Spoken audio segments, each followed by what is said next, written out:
সুপ্রিয় শিক্ষার্থীরা, আশা করি সবাই ভালো আছো। সবাইকে স্বাগতম জানাচ্ছি কারিগরি শাখার এবং জেনারেল শাখার যে স্টুডেন্টদের সাধারণ গণিত বইয়ের যে পরিমিতির চ্যাপ্টারগুলো রয়েছে 16.1, 16.2, 16.3 এবং 16.4, এই সবগুলো অধ্যায়ের সমন্বিত আলোচনায় আশা করি তোমাদের সাথে আজকের পরিমিতি বিষয়ের যে বিষয়বস্তু এবং পরিমিতির যে অঙ্কগুলো, বিশেষ করে কারিগরি শাখার শিক্ষার্থীদের জন্য যে সমস্ত পরিমিতির অঙ্ক গুরুত্বপূর্ণ, সেগুলো আমি বিস্তারিতভাবে তোমাদের সাথে তুলে ধরব। সে পর্যন্ত সবাইকে ভিডিওর শেষ পর্যন্ত দেখার আমন্ত্রণ জানাচ্ছি। চলো শুরু করা যাক। প্রিয় শিক্ষার্থীরা, আমরা দেখতে পাচ্ছি যে 16.1, এই 16.1-এর এখানে সবগুলো যে অঙ্ক আছে, তোমাদের সবগুলো অঙ্ক করতে হবে না।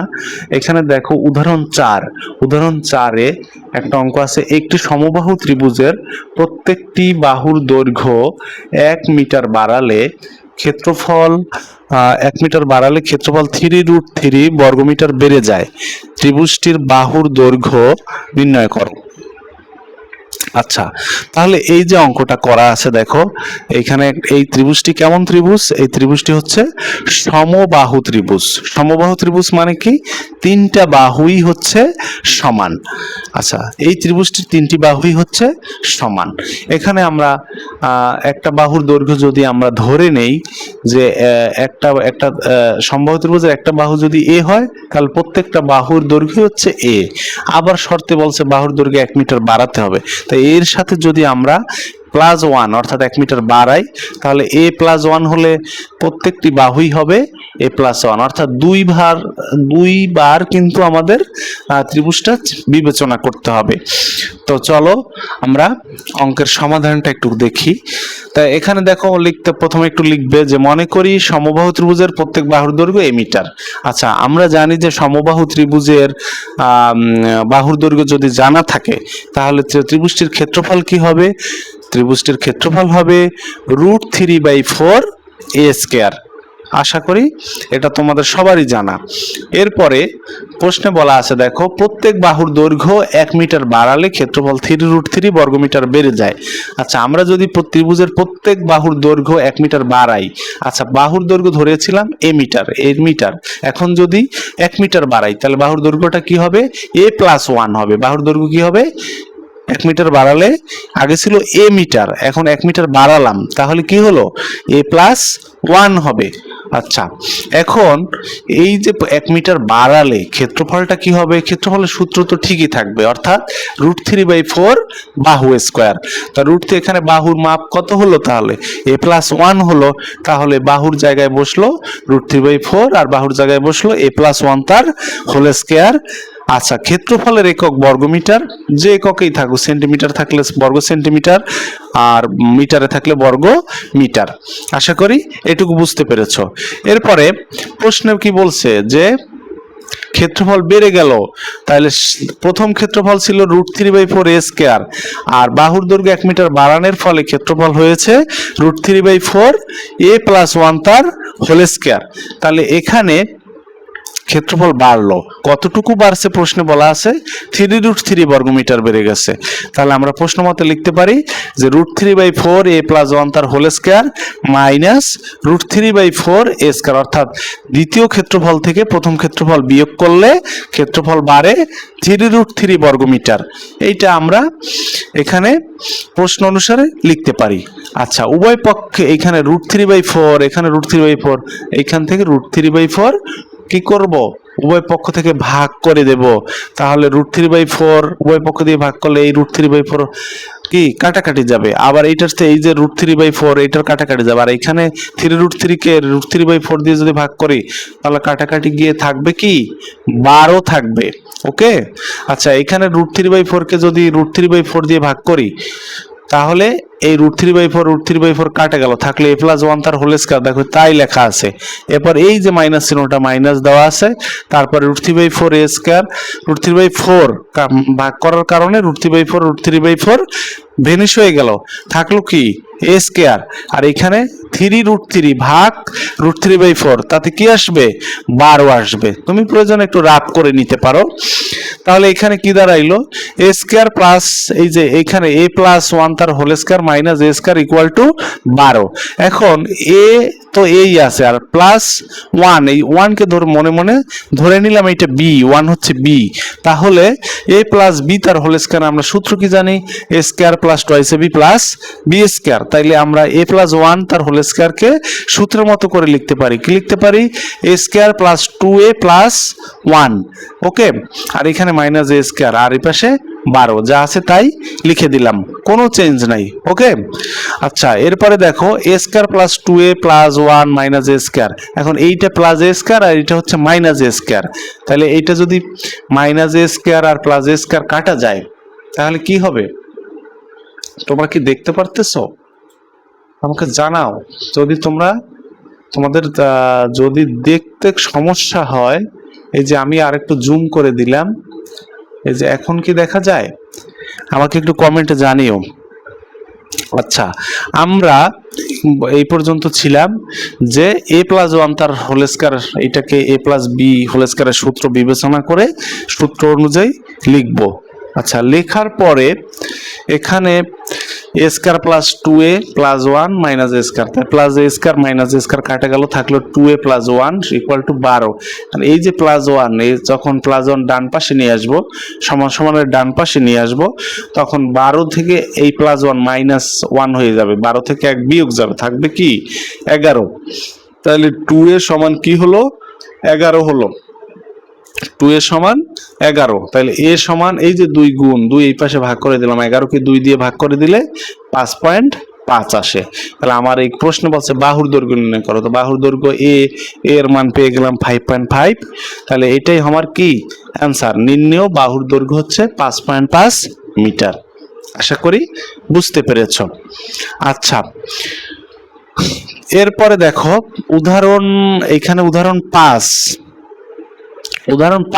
তোমরা ভালো করে করতে পারো। এই যে একটি সমদ্বিবাহু ত্রিভুজের ভূমির দৈর্ঘ্য 60 সেন্টিমিটার, এর ক্ষেত্রফল 1200 বর্গ সেন্টিমিটার হলে সমান সমান বাহুর দৈর্ঘ্য নির্ণয় করো। এই যে উদাহরণ 5, অর্থাৎ প্রথম বললাম যে উদাহরণ 4 এবং উদাহরণ 5 কিন্তু ইম্পর্টেন্ট। আচ্ছা, উদাহরণ 5 এর যে অঙ্কটি সমদ্বিবাহু ত্রিভুজ, আগেরটা ছিল সমবাহু ত্রিভুজ, হ্যাঁ আগেরটা ছিল সমবাহু ত্রিভুজ, এইটা হচ্ছে সমদ্বিবাহু ত্রিভুজ। আচ্ছা, সমদ্বিবাহু ত্রিভুজের ভূমির দৈর্ঘ্য 60 সেন্টিমিটার, এর ক্ষেত্রফল 1200 বর্গ সেন্টিমিটার হলে সমান সমান বাহুর দৈর্ঘ্য নির্ণয় করো। এই অঙ্কটা তোমরা করবা। আর এটা আমি মূলত কারিগরি শাখার যে 10ম শ্রেণীর শিক্ষার্থীরা রয়েছে তোমাদেরকে বিশেষ করে বলবো যে এই উদাহরণ 4 এবং উদাহরণ 5 এটা ভালোভাবে করবে। তারপরে দেখি আমরা, তারপরে দেখো আমরা কোনটা করব। এখানে লাগবে না, এখানে দেখো এই যে পাঠ্য বইয়ের অনুশীলনের গাণিতিক প্রশ্নের সমাধান, এই 1 নম্বরে এই যে এই প্রশ্নটা ইম্পর্টেন্ট। যেমন এখানে কি অঙ্কটা আছে, একটি সমকোণী ত্রিভুজের অতিভুজ 25 মিটার, এর একটি বাহু অপরটির 4/3 ভাগ, অর্থাৎ 4-এর 3 অংশ হলে বাহু দুইটির দৈর্ঘ্য নির্ণয় করো। এটা কিন্তু বাকাশিব 2023 সালে এসেছে। তো এই অঙ্কটা কিন্তু তোমাদের জন্য ইম্পর্টেন্ট। ওকে, এই অঙ্কটা তোমরা করবা। তারপরে দেখো এই যে পাঠ্য বইয়ের অনুশীলনের 2 নম্বর অঙ্ক, তোমরা কি দেখতে পাচ্ছ 2 নম্বর অঙ্ক, 20 মিটার লম্বা একটা মই দেওয়ালের সাথে খাড়াভাবে আছে, মইয়ের গোড়া দেওয়াল থেকে কত দূরে সরালে উপরের প্রান্ত 4 মিটার নামবে।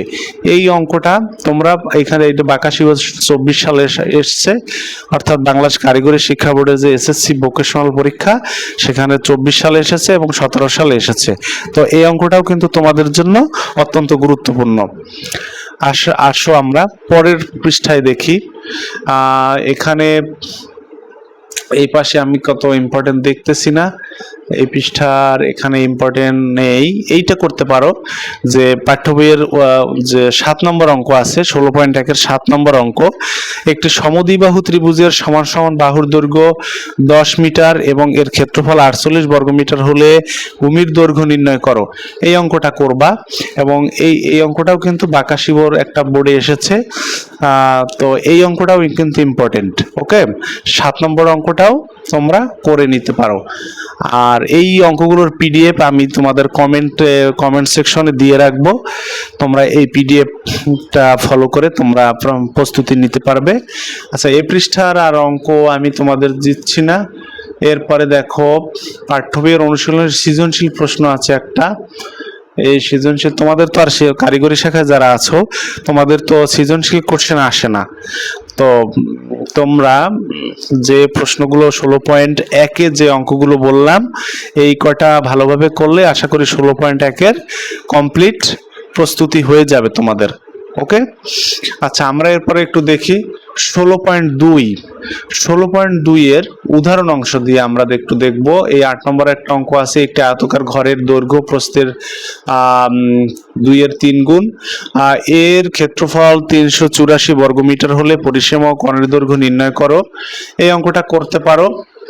এরপরে যে আছে অঙ্ক, এগুলো লাগবে না তোমাদের কারিগরি শাখায় যারা আছো বিশেষ করে, কিন্তু যারা জেনারেল শাখায় পরীক্ষা দিবা তারা কিন্তু এই উদাহরণের অঙ্কগুলো সুন্দর করে ভালোভাবে প্র্যাকটিস করবে। ওকে, যারা জেনারেল শাখায় রয়েছে, প্রিয় শিক্ষার্থী যারা জেনারেল শাখায় রয়েছে, আমি বারবার বলতেছি যারা জেনারেল শাখায় রয়েছে তারা কোনো অঙ্ক বাদ দিয়ে করবে না, তারা সবগুলো অঙ্ক প্র্যাকটিস করবে। আর কারণ এখানে কারিগরি শাখার স্টুডেন্টদের সিলেবাস সংক্ষিপ্ত, তাদের তোমাদের মতো অত বিস্তারিতভাবে করতে হয় না, এবং ওদের আর একটা ব্যাপার হচ্ছে ওদের কোনো এমসিকিউ পরীক্ষা আসে না। তো এইখানে দেখো শিক্ষার্থীরা লক্ষ্য করো যে এখানে 4 নম্বর আছে একটা অঙ্ক আছে, এটা উদাহরণ অংশেরই অঙ্ক। উদাহরণের পরে এটা হচ্ছে পাঠ্য বইয়ের অঙ্ক।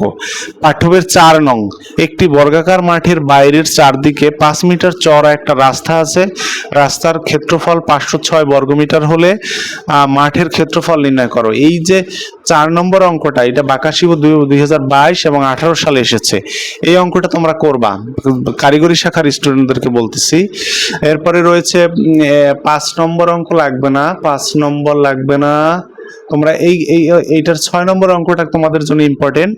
কারিগরি শাখায় যারা রয়েছে 6 নম্বর অঙ্ক, একটি আয়তাকার ক্ষেত্রের ক্ষেত্রফল 160 বর্গমিটার, যদি এর দৈর্ঘ্য 6 মিটার কম হয় তবে ক্ষেত্রটি বর্গাকার হয়, আয়তাকার ক্ষেত্রের দৈর্ঘ্য প্রস্থ নির্ণয় করো।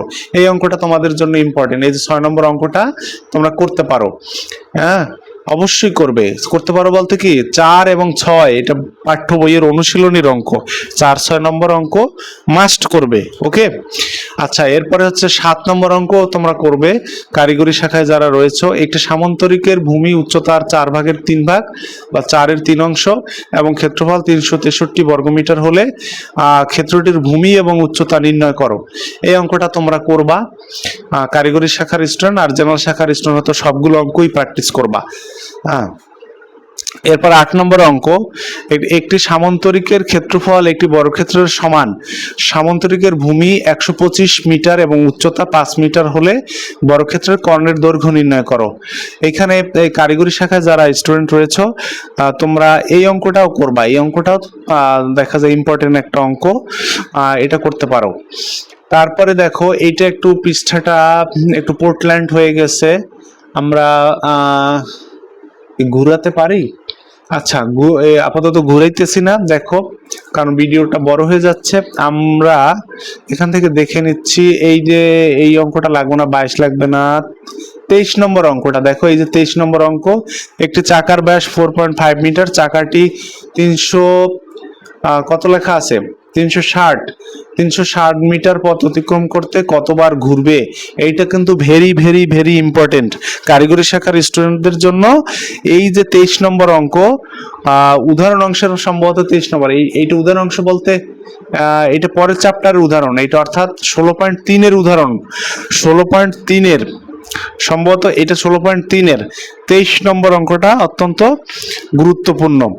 23 আচ্ছা, 23 নম্বর অঙ্ক খুব ছোট একটা অঙ্ক, কিন্তু অনেক গুরুত্বপূর্ণ একটা অঙ্ক। এরপরে দেখি, এখানে 25 লাগবে না, 26, 27 এগুলো লাগবে না তোমাদের। এখান থেকে দেখি, দেখো এই যে অনুশীলনীর 16.3 অনুশীলনীর অঙ্কে আসলাম। এখানে অনুশীলনীর অঙ্কে দেখো এগুলো তোমাদের অত গুরুত্বপূর্ণ না, তবে যেটা গুরুত্বপূর্ণ সেটা বলতেছি। এইখানে এই যে 8 নম্বর অঙ্ক, এইটা ভেরি ভেরি ইম্পর্টেন্ট। কি, এই যে 8 নম্বর অঙ্ক, দেখো একটি বৃত্তের পরিধি 220 মিটার, ওই বৃত্তে অন্তর্লিখিত বর্গক্ষেত্রের বাহুর দৈর্ঘ্য নির্ণয় করো। এইটা কিন্তু অত্যন্ত গুরুত্বপূর্ণ একটা অঙ্ক। এই অঙ্কটা তোমরা করবা। এখানে যে একটা বৃত্ত দেওয়া আছে, বৃত্তের মধ্যে একটা চতুর্ভুজ আছে। এই চতুর্ভুজটা চতুর্ভুজ বলতে কি, এটা বর্গক্ষেত্র আছে। হ্যাঁ, বৃত্তের পরিধি দেওয়া আছে এবং এই বৃত্তে অন্তর্লিখিত বর্গক্ষেত্র, প্রশ্নে বর্গক্ষেত্র আছে। আমরা চতুর্ভুজ বলবো না, এটা কি বর্গক্ষেত্র দেওয়া আছে। এখন এই বর্গক্ষেত্রের প্রত্যেকটা বাহু, অর্থাৎ এবি বাহু, বিসি বাহু, সিডি বাহু, এডি বাহু, এই বাহুর দৈর্ঘ্য সমান। তাহলে একটা বাহুর দৈর্ঘ্য যদি বের করি, তাহলে সবগুলো বাহুর দৈর্ঘ্য আমরা বের করতে পারবো। এই 8 নম্বর অঙ্কটা কারিগরি শাখার 10ম শ্রেণীর যারা শিক্ষার্থীরা রয়েছে, যারা এসএসসি পরীক্ষা দেবা 2027 সালে, তারা এই অঙ্কগুলো ভালোভাবে প্র্যাকটিস করবা। আচ্ছা, এরপরে আসি। দেখো এই যে পাঠ্য বইয়ের অনুশীলনমূলক কাজের মধ্যে নেই এখানে উদাহরণ। এই যে উদাহরণটা, এই সম্পূর্ণ পিডিএফটা আমি তোমাদেরকে কমেন্ট সেকশনে দিয়ে দেব। তো এইখানে একটা অঙ্ক দেখা যায়, দেখো 32 নম্বর একটা অঙ্ক আছে। কোন ঘনকের পৃষ্ঠতলের কর্ণের দৈর্ঘ্য 8 সেন্টিমিটার কি আছে, 8 সেন্টিমিটার হলে, না কি লেখা আছে এখানে স্পষ্ট করে আসে না। 8 সেন্টিমিটারের জন্য সেন্টিমিটার এর কর্ণের দৈর্ঘ্য আয়তন নির্ণয় করো। পৃষ্ঠতলের কর্ণের দৈর্ঘ্য যদি 8 সেন্টিমিটার হয়, হলে, এখানে হলে লেখা সম্ভবত, হলে এর কর্ণের দৈর্ঘ্য এবং আয়তন নির্ণয় করে। এইটা কিন্তু বাকাশিব 19 এবং 18 সালে, আবার বাকাশিব 24 এবং 22 সালে এই অঙ্কটা আসছে। তাহলে উদাহরণ 32 অত্যন্ত গুরুত্বপূর্ণ একটা অঙ্ক। যারা এসএসসি ভোকেশনাল পরীক্ষার দিবা 2027 সালে, বর্তমানে যারা 10ম শ্রেণীতে রয়েছে কারিগরি শাখায়, তাদের জন্য এই যে 32 নম্বর অঙ্কটি অত্যন্ত গুরুত্বপূর্ণ। আচ্ছা, এরপরে আমরা একটু দেখি পরের পৃষ্ঠায় কি আছে। পরের পৃষ্ঠায় আমরা দেখতে পাচ্ছি এটা অনুশীলনীর অঙ্ক।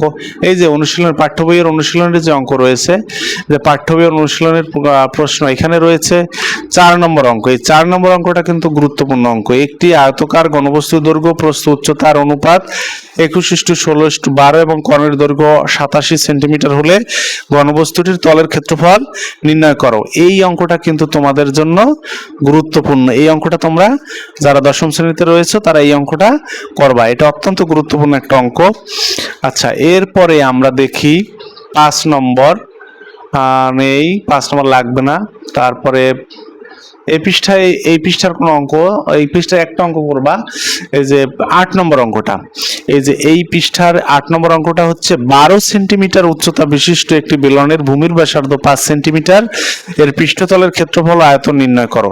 এই অঙ্কটা কিন্তু 24 সালে আসছে এবং 22 সালে আসছে। এই অঙ্কটা অত্যন্ত গুরুত্বপূর্ণ। এই এসএসসি পরীক্ষা যারা দিবা 2027 সালে, তারা অবশ্যই এই 8 নম্বর অঙ্কটা প্র্যাকটিস করবা। আচ্ছা, তারপরে আমরা দেখি পরের পৃষ্ঠায় দেখো এই যে অতিরিক্ত গাণিতিক প্রশ্নের সমাধান। এইখানে একটা 1 নম্বর একটা অঙ্ক আছে। এটা কি পাঠ্য বই বহির্ভূত। অতিরিক্ত একটি ঘনক আকৃতির বস্তুর পৃষ্ঠতলের ক্ষেত্রফল 2400 বর্গ সেন্টিমিটার হলে এর কর্ণের দৈর্ঘ্য কত। এই যে অঙ্কটা, এই অঙ্কটা কিন্তু 23 সালে আসছে এবং 17 সালে আসছে। এই ঘনক আকৃতির বস্তুর পৃষ্ঠতলের ক্ষেত্রফল 2400 বর্গ সেন্টিমিটার হলে কর্ণের দৈর্ঘ্য কত। এই অঙ্কটা তোমরা ভালো করে করবা। এই অঙ্কটাও ভালো করে করবা, ঠিক আছে। আমি যে সকল অঙ্কের কথা বলতেছি, এই অঙ্কগুলো যদি ভালো করে করো, তোমরা শতভাগ পরীক্ষায় কমন পাবে, শতভাগ কমন পাবে। আচ্ছা, তাইলে এখানে দেখো, আর এরপরে আমরা প্রায় শেষের চলে আসছি। তা এরপরে এই যে মোটামুটি যে কয়টা অঙ্ক বললাম, যে কয়টা 7টা 8টা বা 10টা অঙ্ক হইতে পারে, এই অঙ্ক যে কয়টা বললাম প্রত্যেক পৃষ্ঠার সবগুলো অঙ্ক করার দরকার নেই, শুধু অঙ্ক করবা। আমি কারিগরি শাখায় যারা দশম শ্রেণীতে আছো তাদের জন্য বলছি, যে অঙ্কগুলো উল্লেখ করেছি যে এইটা অঙ্ক করবা, সেই অঙ্কগুলো ভালোভাবে করবা। আশা করি তোমাদের পরীক্ষায় শতভাগ কমন পড়বে এবং তোমাদের আশানুরূপ তোমরা পরীক্ষায় ফলাফল অর্জন করতে পারবে। তো সবাইকে এতক্ষণ সাথে থাকার জন্য সবাইকে ধন্যবাদ জানাচ্ছি। আমরা পরবর্তী ক্লাসে পরবর্তী কোনো অধ্যায় নিয়ে আলোচনা করব। সে পর্যন্ত সবাই ভালো থাকো, সুস্থ থাকো, সবাইকে আন্তরিক ধন্যবাদ।